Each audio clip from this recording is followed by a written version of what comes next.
ভাপা খেলে অনেকেরই অ্যাসিডিটির প্রবলেম হয়, কারণ ভাপাতে আমরা কাঁচা সর্ষে ব্যবহার করে থাকি।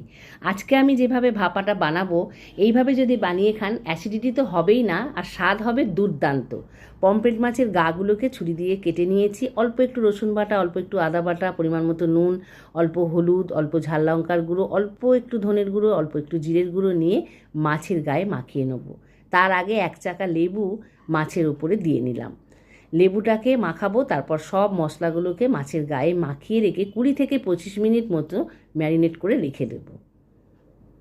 ইউটিউব থেকে দেখলে আমার চ্যানেলটা প্লিজ সাবস্ক্রাইব করে নেবেন। ফেসবুক থেকে দেখলে পেজটাকে ফলো করে রাখার অনুরোধ করছি। আমার ভিডিও যদি আপনাদের ভালো লাগে তাহলে প্লিজ লাইক করে দেবেন আর বন্ধুদের সঙ্গে শেয়ার করে নেবেন। এবার পুজোয় এইভাবে পমফ্রেট ভাপা বানিয়ে অবশ্যই খাবেন, একদম ভিন্ন রকম একটা স্বাদ এর মধ্যে পাবেন।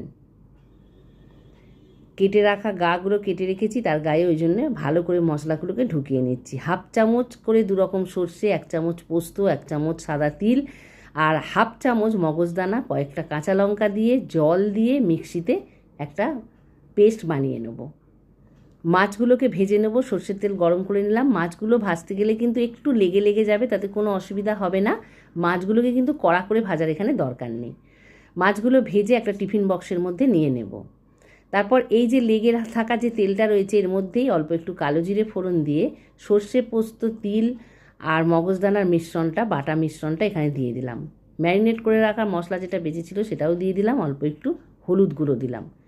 এরকমভাবে সর্ষেটাকে প্রথমে রান্না করে নিতে হবে। আর রান্না করার সময় দেখুন যেটা লেগেছিল প্যানের মধ্যে সেটা কিন্তু ছেড়ে গেছে। রান্না করে নিয়ে এটা মাছের ওপরে নিয়ে নেব। মাছের ওপরে নিয়ে অল্প একটু এই সসপ্যান ধোয়া জলটা এর মধ্যে দেব সর্ষের তেল আর চেরা কাঁচা লঙ্কা। 10 মিনিটের জন্য ভাপিয়ে নেব। গ্যাসের ফ্লেমটা এখন লোতে আছে, লোতেই 10 মিনিট রান্না করে নেব। তারপর টিফিন বক্সটা ঠান্ডা হয়ে গেলে পরিবেশন করে নিন পমফ্রেট ভাপা। এই বছর পুজোতে অবশ্যই বানিয়ে খাবেন, আর কেমন লাগলো আমাকে জানাবেন। এবার একটু ঢাকা দিয়ে দেবো। কত সুন্দর দেখতে হয়েছে দেখুন। ভালো থাকবেন, সুস্থ থাকবেন। পরের ভিডিওয়ে আবার দেখা হবে। পুজো খুব ভালো কাটান।